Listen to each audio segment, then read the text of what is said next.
I'd just like to come back to this Thermostat Thermo2 that we're offering for our Palma heater. This thermostat can actually be used for many different applications. You can use it with a heating cable, heating mat, propagator. We use it for our Palma greenhouse heater. That's actually what it's been developed for.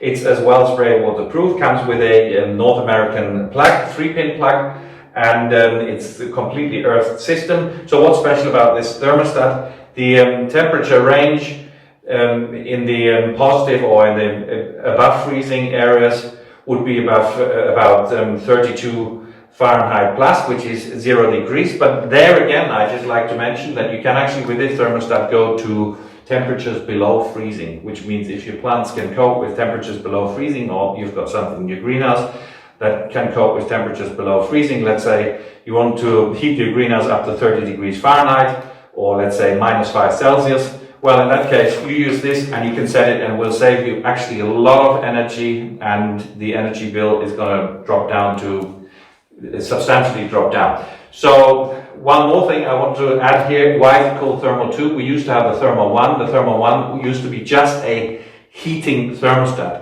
Now we have a heating cooling in one product, which means that in summertime you can take any of our greenhouse heaters, set them on fan only mode, and select the temperature. So when the greenhouse actually heats up in the morning and it gets warm above a certain level, this will then switch on. So it's got like a reverse refrigerator thermostat function in the same thermostat Thermo2. So you've got the heating function and you've got the cooling, as we call it, summer and winter.